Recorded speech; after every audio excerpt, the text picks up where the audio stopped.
기독교인이 되는 과정은 참 다양합니다. 아내가 교회를 다니겠다고 해서 운전을 해주려고 교회에 왔다가 기독교인이 되는 사람도 있고, 또 사업에 실패하거나 몸에 병을 얻은 후에 인생의 허무함과 한계를 느끼고 기독교인이 되기도 합니다. 교회를 다니기 시작해서 주님을 만난 모든 사람이 공통으로 하는 말이 있습니다. 하나님이 오래전부터 계획하셔서 그렇게 되었다라고 하는 고백을 하는 것이죠.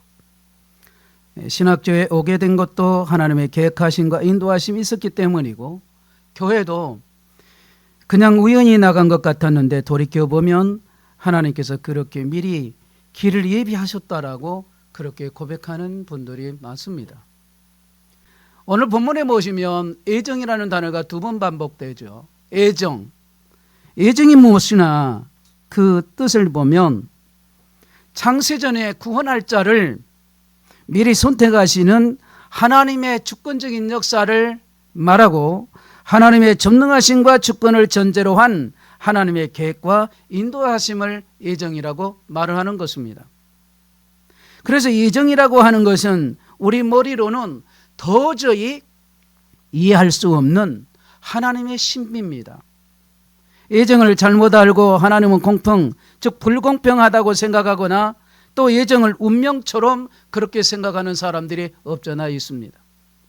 그러나 하나님께서 우리를 애정하신 것은 우리 한 사람 한 사람이 얼마나 구원받기 힘든 존재인가를 보여주는 생생한 증거이기도 합니다. 우리는 영원전부터 하나님께서 애정하시고 오늘 우리에게 찾아오셔서 우리의 강한 마음을 바꾸셨기 때문에 믿게 되는 것입니다.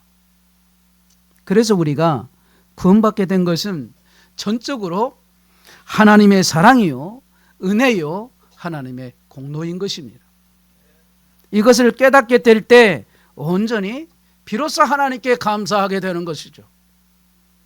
하나님의 주권을 인정하면서도 애정을 이해하기 힘든 이유는 애정이 인간의 자유의지를 인정하지 않는 것처럼 보이거나 그것과 상충되는 것처럼 보이기 때문인 것입니다. 그래서 나의 판단과 결정에 의해서 교회에 나갔다고 말하는 것과 하나님의 섭리와 계획에 의해서 내가 교회를 나갔다고 말하는 것은 서로 모순된 것처럼 들립니다. 하나는 인간의 자유의지에 관한 말이고 다른 하나는 애정에 관한 말입니다. 인간의 자유의지가 하나님의 애정 안에서 어떻게 작용하는지는 아무도 알 길이 없습니다. 이 관계를 이해하는 데는 이성적 한계가 있음을 인정하는 것이 가장 정확한 모습이고 정직한 모습이고 진실한 모습이다 말입니다. 사실 성경은 하나님의 영역에 속해 있는 것에 관해서는 구체적으로 언급하지 않습니다. 그런데 왜 오늘 본문에 보시면 사도 바울은 철저하게 하나님의 영역에 속해 있는 이 애정을 말했느냐 이 말입니다. 왜 그렇게 말씀하셨을까? 인간은 온전히 자유하지만 자유하기 때문에 무엇인지 할 수 있는 것은 아닙니다. 자유해지는 그 능력에 있어서는 제한이 있습니다. 제한을 받아요. 아무도 저를 구속하지 않지만 저는 하늘을 날 수도 없고 마음대로 할 수도 없습니다.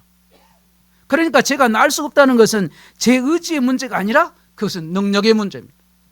타락한 인간이 하나님의 자녀가 되는 일은 인간이 스스로의 선택을 할 수 있는 일이 아니란 말입니다. 바울은 에베소서 1장에서 하나님은 우리가 흠이 없도록, 다시 말하면 거룩하게 구별되도록 우리를 택하시고 그렇게 택함을 받은 우리들이 예수 그리스도로 말미암아 하나님의 자녀가 되도록 우리를 예정하셨다고 오늘 본문은 이렇게 말씀해요. 아주 복잡하지만 요약해서 결론을 말하자면 하나님은 우리가 하나님의 은혜와 영광을 찬송하도록 우리를 택하셔서 하나님의 자녀가 되게 하셨다라는 점이에요. 하나님의 자녀가 된다는 것은 왜 나의 선택권을 침해하느냐고 불평하거나 항거할 수 없는 절대적이고 불가항력적인 뿐만 아니라 그 하나님의 선하심 때문에 인간으로서는 거절하거나 감당할 수 없는 은혜인 것입니다. 인간의 절망적인 상태를 인정한다면 구원의 주권적인 그 강권적으로 임하는 것이라 할지라도 부당하지는 않습니다. 그렇지 않으면 인간에게는 아무런 소망이 없기 때문에요. 그래서 바울이 말하는 애정의 핵심은 뭐냐? 따라합시다. 은혜입니다. 하나님의 은혜를. 정리하면 애정과 관한 첫 번째 중요한 전제는 이 문제가 의지의 문제가 아니라 능력의 문제라는 점. 그리고 애정에 관한 두 번째 중요한 전제는 인간의 상태가 자유의지에 맡겨드려도 될 만큼 중립적이 아니라 절망적이란 말입니다. 인간의 상태가 절망적이기 때문에 애정은 은혜의 이야기예요. 출애굽 사건을 예를 들겠습니다. 이스라엘 백성이 애굽에서 나와서 광야로 들어가기 전에 바로의 군대를 이끌고 이스라엘을 쫓아온 적이 있었어요. 그런데 홍해가 앞을 가로막으면서 이스라엘 백성은 진퇴양난해요. 위기에 처해 있었습니다. 그 상황에서 그들이 가장 절실하게 원했던 것은 바로의 손에 죽는 것이 아니라 바다 건너편으로 가는 길이에요. 가는 것입니다. 만일 그들에게 배가 있거나 무리를 걸을 수 있는 능력이 있어서 홍해를 건너려는데 누군가가 그들을 붙잡아서 못 가게 하고 자기의 방식만으로도 건너라고 했다면 그들은 명백히 자유의지를 침해한 겁니다. 하고 싶다고 할 수 있는데 예부의 압력에 의해서 못하게 된다면 그것은 바로 자유의지의 침해라고 말하는 것입니다. 그러나 이스라엘 백성에게는 바다를 건넌 능력이 있어요, 없어요? 전혀 없습니다. 그들은 물에 빠져 죽든지 바로의 칼에 죽든지 죽을 수밖에 없는 처지에 놓여 있습니다. 아무런 그들에게는 소망이 없어요. 그때 홍해가 갈라지는 기적이 일어났습니다. 체념하고 짓기를 원했다면 몰라도 살기를 원했다면 갈라진 홍해를 걸어 들어가는 것은 선택의 문제가 아니었습니다. 오직 그 길밖에 없기 때문에 그것은 상상도 기대도 못했던 하나님의 은혜입니다. 은혜였어요. 그리고 그들은 홍해를 건널 수 있었습니다. 그들이 모두 홍해를 건널 때까지 바닷물은 거대한 벽이 되어서 멈춰 있었습니다. 그들이 할 수 없을 때 하나님께서 하셨습니다. 그들이 알기도 전에 하나님이 하셨습니다. 이것이 바로 은혜입니다. 인간이 자기 인생의 주인이 되어서 행복을 찾아 몸부림을 치지만 그럴수록 더 깊은 수렁에 빠지고 말아요. 그 절망의 늪을 헤어나지 못했을 때 하나님이 인간을 궁일히 여기셨어요. 그리고 그들을 구원하시기 위해서 아들을 주셨고 그 아들을 통해 사람들을 구원하셨습니다. 그 아들은 곧 예수 그리스도를 말씀하죠. 인간은 상상할 수도 없었던 방법이에요.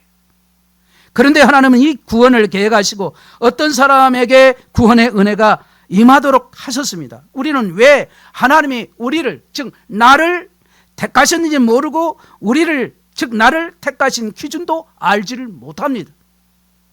애정은 불신자를 위한 교리가 아니라 신자를 위한 교리입니다. 애정은 심판의 교리가 아니라 은혜의 교리이고, 애정은 인생의 현상을 분석하는 철학적인 교리가 아니라 고난 중에서도 그 고난 중에 있는 성도를 위로하기 위한 목회적인 교리인 것입니다. 우리는 여전히 이 애정 문제로 여전히 해야 할 고민들이 남아있기는 하지만 가장 본질적이고 가장 핵심적인 부분을 놓쳐서는 안 된단 말입니다. 하나님의 선택은, 그것은 하나님의 은혜라는 사실입니다. 오늘 본문에 보시면 당시에 극심한 고난 중에 있던 에베소 교회 그 교인들에게 바울이 가장 하고 싶었던 말이 무엇인가를 오늘 본문을 통해서 우리에게 알려주고 있어요. 많은 유혹과 시험에 있음에도 믿음을 지키며 제자로 살고자 했던 성도들에게 하고 싶었던 그 말이 도대체 무엇이겠습니까? 담대함보다는 두려움이 앞서고 시간이 지날수록 성숙해 보기보다는 오히려 소심해진 것 같고 갈수록 자신이 없어져서 불안해가는 교인들에게 사도 바울이 하고 싶었던 말이, 그 말이 과연 무엇이었을까? 그런 절박한 상황에서 치열하게 믿음을 지키며 살아가려는 성도들에게 바울이 가장 하고 싶었던 말이 바로 애정이었습니다. 하나님이 여러분을 택하셨습니다. 여러분이 하나님을 알기 전에 하나님이 먼저 여러분을 택하시고 너는 내 것이라 하셨다는 이 점을 말씀하고 있는 겁니다. 우리가 하나님을 택한 것이 아니라 하나님이 먼저 우리를 택하셨다는 점. 이것은 우리로 하여금 예수 안에 거하도록 하신 전적인 하나님의 은혜였습니다. 우리 한번 따라합시다. 하나님이 먼저 나를 선택하셨습니다. 택하셨단 말입니다. 하나님이 그렇게 택하시면 우리로 은혜의 영광을 찬송하도록 하기 위해서예요. 이 부분은 오늘 본문에서 말씀하고 있는 겁니다. 그러니 어떤 경우에도 낙심하지 말고 주님의 은혜를 붙잡고 살아가야 되는 것입니다. 이거 우리가 해야 할 일이에요. 그러니 어떤 경우에도 낙심하지 말고 여러분 은혜의 영광을 찬송하도록 하나님께서는 저와 여러분을 택하셨습니다. 비록 형편없이 보이고 세상의 유혹에 헤어나지 못해서 자주 넘어져서 내가 정말 구원받았을까 그렇게 의심하기도 하고 항상 하나님 앞에 부끄럽기만 한 저와 여러분을 구원을 받았다고 하면서도 제자답게 살 수 없는 저와 여러분을 하나님의 자녀가 되도록 하기 위해서 창세 전에 우리를 택하셨다라는 이 점을 오늘 본문에서는 우리에게 말씀하고 있는 겁니다. 그래서 우리는 지금도 앞으로도 하나님의 자녀인 것입니다. 그래서 예정은 하나님이 하셨다고 말하는 것입니다. 하나님이 하셨다라는 것, 하나님이 하셨습니다는 것. 구원은 성부 하나님이 우리에게 베푸신 은혜임을 예정을 통해서 말하고 그렇게 말하고 나서 바울은 성자 예수님의 구속을 통한 은혜를 이야기하고 있습니다. 에베소 1장에서 바울은 우리가 예수 그리스도의 피로 말미암아 속량 곧 제사함을 받았다고 했습니다. 예수 그리스도의 피에 그 효력이 있다든지 피를 깨끗하게 하는 신비한 능력이 있다는 것, 그걸 말하는 게 아니란 말입니다. 예수 그리스도의 십자가 죽으심을 말하고 있다는 사실. 그 주님을 믿게 되면 내가 구원받게 되고 그 주님을 믿어야만이 내 죄가 사함을 받게 된다. 그 사실을 말해준 것입니다.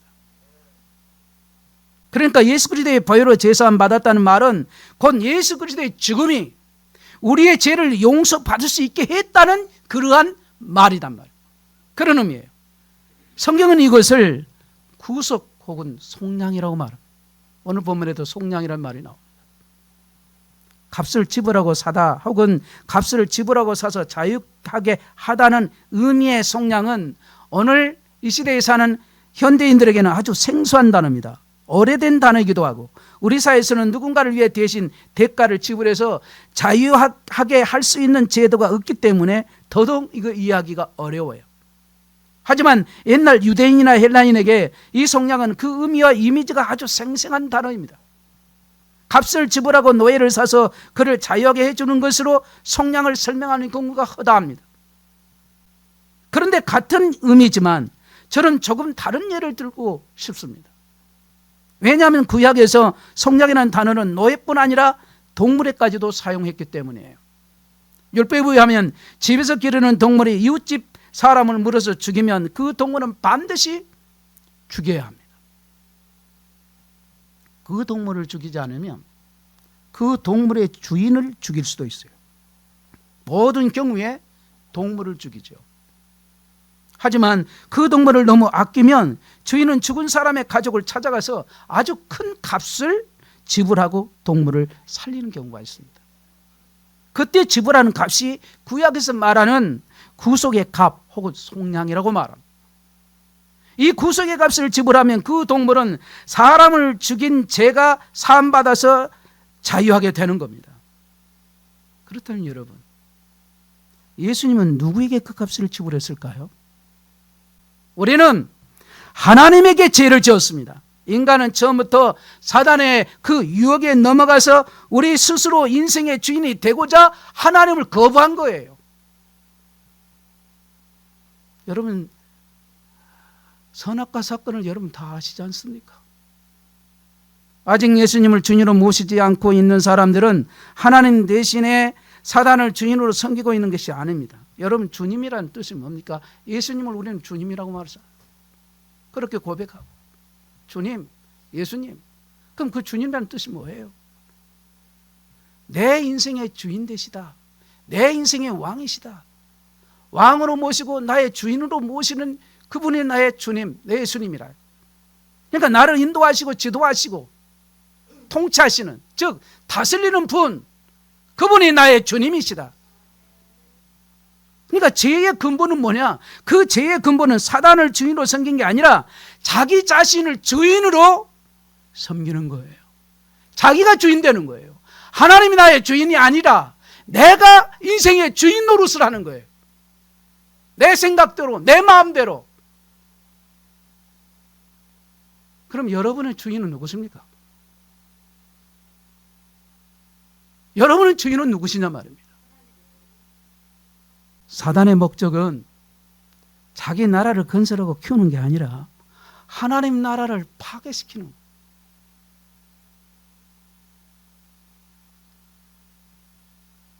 사단의 목적은 하나님 나라를 파괴시키는 거예요. 스스로 인생의 주인 되어서 불행을 자초한 인간들을 다시 하나님에게로 인도하여 하나님의 자녀가 되도록 하나님의 공연을 만족시키기 위해서 예수 그리스도께서 대신 죗값으로 죽임을 당하신 겁니다. 그 죽음은 십자가의 죽으심이에요.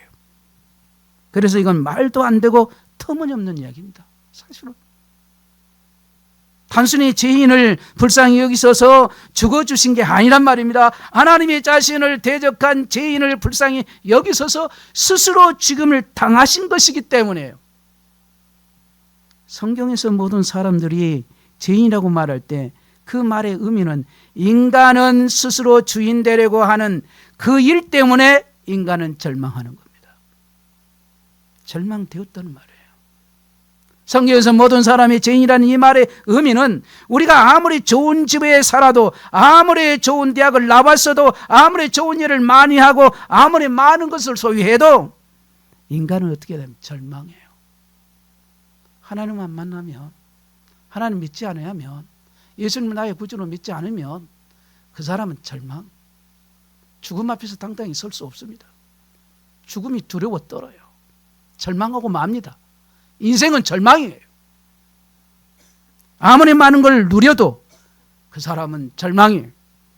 그런 절망적인 인간을 구원하시기 위해서 하나님께서 우리를 위해서 그 아들을 주셨는데, 예수님께서 그 죗값을 지불하셔서 속량하신 것은 사단에게 그 값을 지불하고 우리를 사단에게 사온 것이 아니라 우리가 하나님을 떠나서 스스로 주인 되려고 했던 우리들, 절망에 빠진 그 인간들을 다시 하나님과 화목하도록 하나님께서 그 값을 지불하고 우리를 하나님의 자녀가 되게 하신 거, 그걸 뭐라고 하느냐? 속량. 그렇게 말하는 것입니다. 여러분에게도 질문을 하겠습니다. 지옥을 누가 다스립니까? 지옥을 누가 다스려요? 어떤 사람은 지옥을 마귀가 다스린다, 사탄이 다스린다고 말하는 사람도 봤어요. 지옥에 가면 사단이 지옥을 다스리고 있을까요? 여러분, 지옥에도 하나님 계실까요? 당연하죠. 계시죠. 하나님은 어디나 계신 분이에요. 하나님은 지옥에도 계신 분이에요. 지옥을 다스리는 것은 사단이 아니라 하나님이시란 말입니다. 하나님이시란 말이에요. 지옥은 마귀가 다스리는 것이 아니에요. 공의로우신 하나님이 지옥을 다스려요. 마귀는 그 지옥에서 가장 고통당하는 자이지 지옥을 점령하고 지옥을 다스리는 그런 모습이 아니란 말이에요. 절대로 다스릴 수 없어요. 하나님이 다스립니다. 하나님이 주권을 행사하신단 말이죠. 속량이란 사람을 죽인 짐승을 구하기 위해서 지불한 값이라고 제가 말씀드렸어요. 구속응이란 말로 다 할 수 없이 엄청난 것인데 그것을 한낱 동물을 살리기 위한 값에 비유하니 구속의 은혜를 너무 가볍게 다룬 것이라고 생각하십니까? 아니요. 사실은 반대입니다. 그 반대. 예수 그리스도의 구속 사역이 말도 안 되는 비현실적으로 들리는 이유는 이 사건은 마치 그 동물을 구속하기 위해서 주인이 대신 죽어 주었다고 말하는 것과 같기 때문이에요. 여러분은 이런 황당한 이야기를 믿을 수 있습니까? 이런 말도 안 되는 이야기에서 공의를 느낄 수 있습니까? 아니, 이런 이야기가 여러분 마음에 와닿습니까? 부모가 자기 아들을 사랑해서 아들 대신 죽었다면 저는 아름답다 말하겠습니다. 사형 선고를 받은 사랑하는 친구를 대신해서 죽음으로 그 친구의 죗값을 속량하고 구원했다면 그런 친구를 둔 사람은 정말 부러웠겠어요. 부러워하겠단 말이에요. 자기 집 개가 다른 사람을 물어 죽여서 그 개를 죽여야 하는데 주인이 그 개를 사랑하고 살리기 위해서 그 대신에 죽기로 했다면 그 말이 정말 여러분 그 말이 된다고 생각을 하십니까? 그런데 이건 더 황당합니다. 하나님의 아들 예수 그리스도께서 우리를 대속하기 위해서 죽었다는 말이 그 개가 주인 아들을 물어 죽였는데 주인이 그 개를 살리기 위해서 자기가 대신 죽겠다고 했다는 말이라면 여러분은 어떻게 생각을 하시겠습니까? 예수님이 죄인을 위해서 죽는 일은 단순히 가능하지 않는 일이 아니라 용납할 수 없는 일이에요. 그런데 말입니다. 이렇게 도저히 이해할 수도 용납할 수 없을 때 비로소 하나님의 마음을 느낄 수 있을 것 같습니다. 예수 그리스도 이 사건이 불의하게 보일 때 비로소 그 사랑이 어떤 것인가를 느낄 수 있게 된단 말입니다. 이건 말도 안 되는 일이라고 인정할 수 있다면 그 앞에서 누구도 자기 행위나 공적을 감히 자랑하거나 우존할 수가 없어요. 정말 자랑할 수가 없단 말입니다. 내 자랑할 수가 없습니다. 19세기에 살던 미개 목사님 중에 설던 목사님이라는 분이 계세요. 이분이 쓴 책이 아주 유명한 책이죠. 예수님이라면 어떻게 하실까라는 책입니다. 여러분도 아실 것입니다. 특히 교회가 도덕적 불감증에 걸리고 사회적 책임에 소홀할 때 이 책은 많은 도전과 자극을 주는 그러한 책이기도 해요. 하지만 이 책의 저자가 말하는 예수님이라는 어떻게 하실까라는 자칫 기독교 메시지의 핵심이 도덕적인 양 오해하게 만들 수도 있습니다. 그 말하기 전에 먼저 기억하고 잊지 말아야 할 것은 예수님이 무엇을 하셨는가 이거예요. 예수님 무엇을 하셨습니까? 예수님 무엇을 하셨습니까? 예수님 하신 일이 무엇입니까? 많은 일 가운데 죄인인 저와 여러분을 위해 죄 때문에 절망하고 지옥 가야 하고 저주받아야 할 저와 여러분을 위해 십자가에 죽으신 그 십자가에 죽으심 그 부활하심을 믿는 그걸 우리가 복음이라 그러죠. 예수 그리스도 그 복음이란 말입니다. 우리가 받은 은혜는 그냥 감동스럽고 아름다운 게 아니에요. 예수님이 죄인을 위해 죽었다는 말에서 이건 너무 황당하고 말도 안 되는 이야기라고 느낄 수 있을 때 이 무조건적인 사랑의 은혜가 무엇인지를 아실 것 같습니다. 나는 죄인입니다. 나를 떠나소서. 나는 감당할 수 없나이다. 말할 수 있을 때 이 구속의 은혜를 말할 수 있고 믿어지는 겁니다. 물론 그 믿어지는 은혜도 성령 하나님이 주셔야 믿어지는 거죠. 에베소서 1장 3절로 14절을 이 말씀은 원래는 아주 긴 한 문장입니다. 사도 바울은 우리의 구원이 무엇이고 그 목적이 무엇인가를 말하고 있습니다. 성부 하나님은 구원을 예정하시고 자신의 백성을 택해서 불렀습니다. 그리고 성자 예수님은 하나님이 택하신 백성을 위해 피 흘리심으로 속량고 제사함을 가능하게 하셨습니다. 그 다음에 사도 바울은 성령 하나님이 하신 일이 무엇인가를 설명을 합니다. 여러분 성령 받으셨습니까?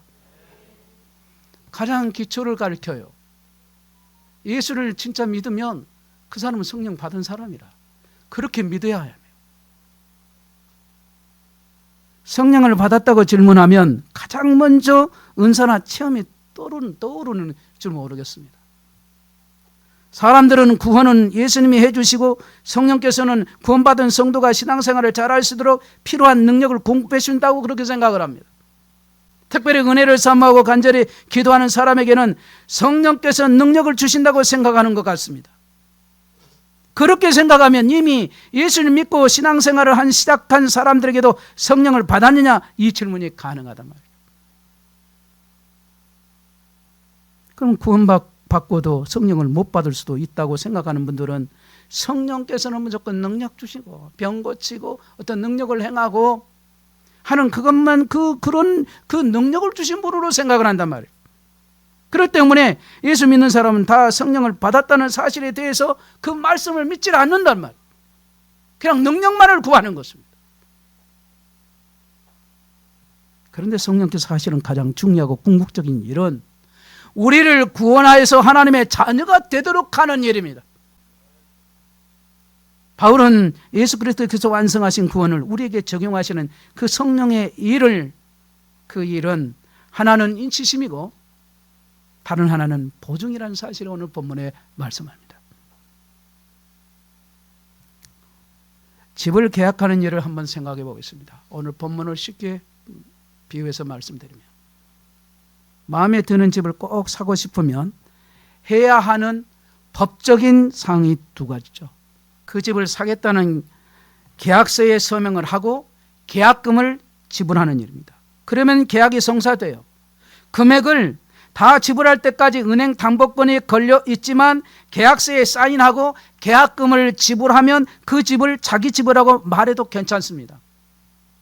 대출을 받았어도 대출금을 지불하는 한 아무도 그 집을 빼앗을 수가 없어요. 그뿐만 아니라 집 문서도 자기 이름으로 만들 수 있습니다.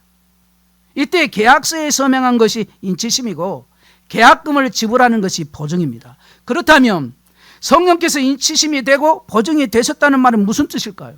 하나님의 형상대로 지음받은 인간은 하나님의 백성으로서 하나님과 함께 살도록 되어 있었어요. 하지만 인간은 더 이상 하나님 통치를 원하지 않고 자기 스스로 인생의 주인이 되려 하여 하나님 나라에서 쫓겨났습니다.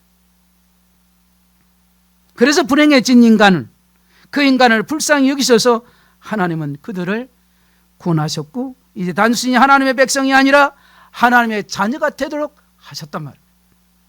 자녀가 된다는 말은 단순히 하나님이 먹을 것과 입을 것을 모두 책임져 주신다, 그런 의미가 아닙니다. 특히 신약성경에서 자녀가 됐다는 말은 상속자가 됐다는 말이에요. 하나님은 원수였던 우리를 영원한 기업의 상속자가 되게 하시려고 그 아들 예수 그리스도를 대신 저주하셨습니다. 저주. 그러면 누가 이 엄청난 기업의 상속자가 될 수 있을까요? 오늘 본문 13절 14절 다 같이 한 목소리로 읽습니다. 시작.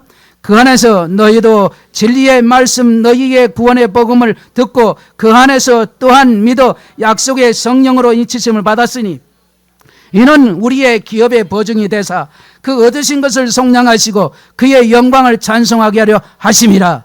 아멘. 그러니까 예수 안에서 복음을 듣고 믿는 사람이 상속자가 될 수 있다는 사실을 말하고 있는 거예요.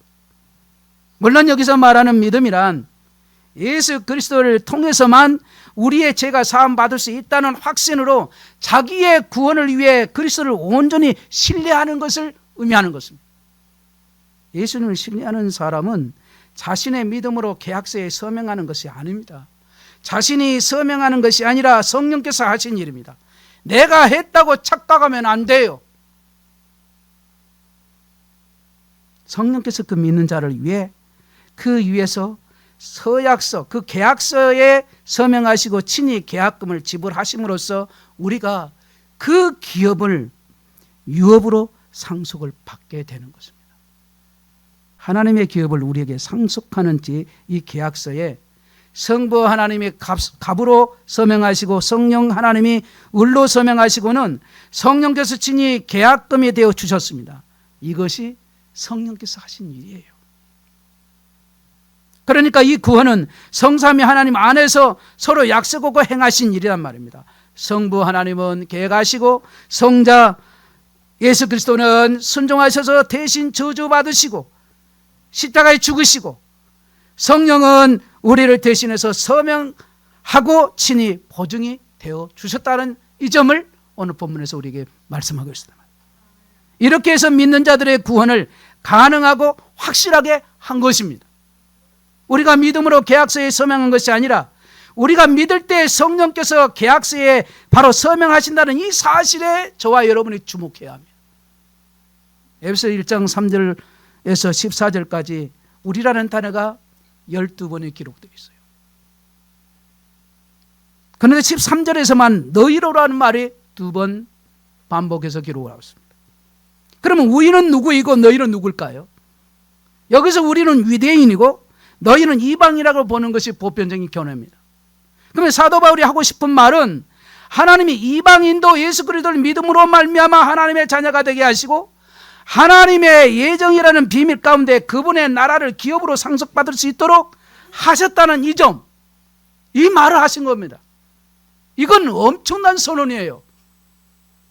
결국 사도 바울이 말하려는 구원의 확신은 한 번 믿기만 하면 어떻게 살아도 구원받았거나 구원의 확신이 있으면 그 확신이 인을 치게 그 치는 행위가 된다라고 그렇게 말하는 게 아니란 말입니다. 유대인이든 이방이든 부자이든 가난한 사람이든 그 사람의 구원을 가능하게 한 것은 전적으로 하나님이 하신 일이라서 이방인도 구원의 확신을 가질 수 있다는 것을 말하려고 하는 거다 말이죠. 그 말을 지금 하고 있는 거죠. 누가요? 사도 바울이. 만약 그렇다면 예수님을 믿는 모든 자에게 임하는 이 구원은 전적으로 하나님께서 하신 일입니다. 그리고 구원의 확신도 자기 자신의 주관적인 마음의 상태가 아니라 성령께서 보증이 되셨다는 이 사실에서 비롯됐다는 것 또한 오늘 본문을 통해서 알려주고 있어요. 때문에 자기 확신을 자랑하거나 드러내고 해서도 안 돼요. 내게 있는 구원의 확신도 나의 분명한 믿음 때문이 아니라 성령께서 보증되셨다는 사실 때문이에요. 그런데 우리의 믿음이나 확신도 우리의 공적이 되어서 교회 안에 파가 만들어지기도 하고 자기 믿음을 자랑하기도 합니다. 또 믿음이 없다고 정죄해서 의심하기도 하고 낙심하게 만드는 경우도 있어요. 이 믿음을 말하면서도 자기의 의를 말하고 성령의 역사와 능력을 말하면서도 자기의 열심을 말하고 구원의 확신을 말하면서도 내가 했다는 말하기 때문에 교회 안에 끊임없는 다툼과 분쟁이 있다는 말입니다. 저는 지칠 줄 모르고 열심히 뜨겁게 신앙생활하는 사람들은 다 성령을 받고 성령의 능력을 그 능력으로 하는 줄 알았습니다. 그런데 제가 사역의 현장에서 제 자신을 보면서 그런 열심과 뜨거움이 언제나 순수한 것이 아님을 알게 되었습니다. 이 순수한 것이 아닐 뿐 아니라 내 믿음과 내 열심을 드러내는 사악함이 숨어 있음을 보기 시작한 겁니다. 거룩한 비전은 항상 개인적인 야망과 섞여 있고 주를 향한 열심과 열정에는 자기 만족이라는 괴물이 도사리고 있었습니다. 구원의 확신이란 내가 얼마나 확실하게 믿고 있는가에서 오는 게 아니고 성령께서 하신 일이라고 고백해야 할 텐데 오히려 구원의 확신이 정죄와 분열의 기준이 된단 말이에요. 구원은 하나님이 하셨기에 더욱 겸손하게 다른 사람을 섬겨야 돼요. 이방과 유대인과 종과 자연으로 하나 되게 만들어야 하는데 마치 자기의 결단과 헌신으로 천국 분양권, 천국 가는 티켓, 그걸 획득하는 양 태만함과 안일함에 안주하는 겁니다. 어쩌면 이것이 우리의 모습일 수 있어요. 원래 행위가 아닌 믿음으로 구원하심은 아무로 자랑하지 못하게 하는 것인데 사람들은 믿음을 자랑합니다. 행위가 아닌 믿음이라는 말이 반율법적인 말로 드리는 이유도 믿음을 자랑하기 때문이에요. 예를 들면 이런 것입니다. 여러분, 불치병에 걸린 사람이 신약을 소개받아서 그것을 먹고 나았습니다. 그러면 주변에서 어떻게 나았냐고 물었더니 내가 신약을 먹어서 그 믿고 먹어서 나았다면서 내가 먹는 것을 강조한다면 그 사람은 은혜를 모르는 사람이에요. 믿음으로 구원받다고 하면서 은혜 대신에 믿음을 이렇게 강조한다면 믿음이 또 다른 행위가 아니겠냐 말이죠. 아무도 구원의 확신을 가질 수 없으니 마지막 순간까지 구원받지 못할지도 모른다는 두려움을 살라는 그런 말이 아닙니다. 구원의 확신이 있다고 말해서는 안 된다는 것이 아닙니다. 다만 구원의 확신을 말하려면 여러분은 기억하십시오. 하나님이 하셨습니다. 따라합시다. 하나님이 하셨습니다. 이 의미에서만 해야 한단 말이에요. 하나님이 하셨습니다. 이 구원의 보장은 성령의 인치심과 보증되심으로 가능한 것이기 때문에 자신의 확신에 구원의 근거를 둬서도 안 된단 말입니다. 이건 굉장히 중요해요. 우리는 흔들릴 수 있습니다. 어느 때는 우리의 믿음이 거짓된 것처럼 보이고 과연 하나님 믿기는 하는 걸까 싶을 정도로 혼란스럽고 의심이 생길 때가 있습니다. 그때도 여러분 기억해야 합니다. 우리가 영원한 기업의 상속자가 된 것은 우리의 마음 상태, 우리의 마음의 어떤 삶의 상태, 우리의 상태와 행위 때문이 아니라 하나님의 전지전능하신 하나님의 전적인 은혜란 말입니다. 은혜. 하나님의 은혜. 전적인 하나님의 은혜 때문에 이 사실을 기억해야 된다. 이 사실을 믿어야 하고. 반대로 어느 때는 정말 주를 위해서 죽을 수 있을 것처럼 마음이 뜨겁고 열심히 생길 수도 있습니다. 다른 지체들이 모두 한심해 보이기도 해요. 영원한 나라가 너무 확실하고 아주 그냥 가깝게 느껴집니다. 여러분 그때도 기억해야 합니다. 천국에 들어가게 하신 것은 확실하고 견고한 우리의 믿음의 상태가 아니라 바로 성령의 인치심과 보증 때문임을, 이 사실을 오늘 본문에서 우리에게 말씀해 주고 있는 거예요.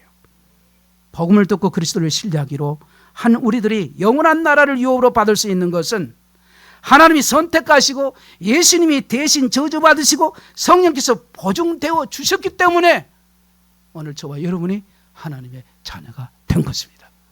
그래서 믿음이 중요하다는 말이 나오는 거예요.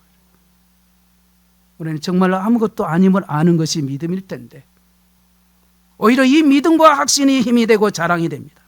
교회에서 판단과 정죄를 일삼아서 분열을 일으킵니다. 하나됨을 가능하게 만드는 힘, 부족함과 실패감으로 두려워하는 그 심령을 일으키는 새 힘, 열심과 헌신에도 비교와 우월감을 가지지 못하게 만드는 힘, 그것은 하나님께서 하셨습니다. 하나님께서 하셨습니다라고 이 믿음이 있을 때만 가능한 것입니다. 그 믿음 말입니다. 하나님이 하셨다는 진실한 고백이 나오는 것. 여러분은 오늘 죽어도 천국에 갈 수 있습니까? 나는 예수 그리스도를 믿기 때문에 오늘 죽어도 천국 갈 수 있습니다. 천국을 확신한다면 그것은 나의 믿음이 좋아서가 아니라 성령께서 인치시고 보증이 되어 주셨기 때문이에요. 그 집이 제 집이 되었는데 제가 그 기업의 상속자가 되었는데 서명도 성령께서 하셨고 계약금도 성령께서 치러주셨습니다. 그래서 그 기업을 확실하게 제 것이라고 말할 수 있는 거죠. 그런데 우리가 어떻게 내 믿음을 자랑하고 다른 사람의 믿음 없음을 정죄하고 판단할 수가 있겠냐 말입니다.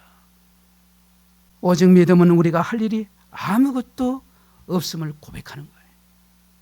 하나님이 예정하시고 예수 그리스도에서 대신 저주받아 죽으시고 성령께서 친히 인치시고 보증되어 주셔서 우리가 하나님의 나라의 기업으로 받는 상속자가 되었다라는, 이것이 뭐냐? 은혜입니다. 이걸 할 때 우리가 은혜 회복이 가능한 거예요. 이 은혜 앞에서는 우리의 믿음도 자랑할 수 없고 우리의 업적도 자랑할 수 없고 그래서 누구를 쉽게 판단할 수도 없단 말입니다. 왜? 하나님께서 하셨단 말입니다. 하나님이 하셨습니다. 그것이 은혜의 힘은 아무도 자랑하지 못하게 하려 함이라고 했습니다. 믿음이라 할지라도 자랑은 차별을 만들게 되고 차별은 분쟁을 일으켜요. 자랑은 육체에서 비롯된 일이기 때문에 그것을 분별하지 못하고 내 입에서 그런 자랑을 하고 있단 말이에요. 썩을 자랑하지 마시라. 하나님이 하셨습니다. 하나님의 선하심을 공부하고 기도하고 하나님 말씀에 순종하고 배웠으면 훈련받았으면 그대로 실천하는, 그것이 저와 여러분이 해야 할 몫이란 말입니다. 문제는 믿음과 은혜를 말하면서 이 믿음과 은혜마저 공적과 자랑이 된다는 겁니다. 아직 은혜도 못 받았냐? 그 은혜도 모르냐? 왜 그렇게 은혜가 없냐? 인간의 의가 들어가는 듯 해서 공허합니다. 우리가 자랑할 수 없고 동시에 낙심할 수 없음은 바로 하나님이 하셨습니다. 이 고백 때문입니다. 예수님께서 우리를 위해서 하시는 이 놀라운 일이 그 엄청난 사건 앞에서 자꾸 사람들이 자기 말을 하려고 하고 자기 것을 말하려고 합니다. 그래서 말씀을 좀 깨달으면 깨달았다고 그것 때문에 자랑은 얼마나 하는지 모르겠어요. 깨달으면 실천하려고, 미워하면 그 미움 때문에 아파하면서 사랑하려고 하면 그 사람은 제대로 믿는 사람이고 하나님 말씀을 깨닫는 거 아니지 않습니까? 그러면서 말로는 예수 그리스도께서 우리를 위해서 죽으신 것이 은혜라고 그렇게 말하기 때문에 세상 사람들이 혼란을 느껴요. 저는 우리 애원교회 성도들이에요. 우리 성도님들이 이 시간 이후부터 마음속에 정말 하나님이 하셨습니다. 하나님이 하십니다. 하나님의 오직 은혜입니다. 나는 아무것도 아닙니다. 그 은혜 앞에 놀라운 복음의 은혜 앞에 그리스도의 그 은혜를 드러내고자 하면은 나는 아무것도 아닙니다. 이 고백으로 살았으면 좋겠습니다. 제가 솔직히 이제 이 얘기 한번 마치겠습니다. 솔직히 걱정되는 게 하나가 있습니다. 지적인 동의를 통해서 구원받았다고 생각을 하고 업어물리고 넘기거나 스스로 속거나 감춰질 가능성이 있단 말이죠. 구원의 확신조차도 자기의 의처럼 들리기 때문이기도 해요. 더 심각한 문제는 마치 과거에 했던 신앙의 고백으로 구원의 문제가 끝난 것처럼 생각해서 신자가 되는 것과 제자가 되는 것을 별개로 여기도록 만드는 가능성이 있을까 염려스럽습니다. 확신만 구원 간증도 하고 구원의 확신을 가졌던 분들이 시간이 지나고 나면 다시 옛 모습으로 돌아가서 변하지 않는 것 같은 모습을 볼 때는 정말 슬픕니다. 확신은 제자에서, 확신을 가진 하나님의 사람으로서, 확신 있는 제자에서 성장하는 믿음이 성숙하고 성장하는 그리스도인의 삶 그 제자로 성도로 성장하는 그런 모습이 되었으면 합니다. 기도하겠습니다.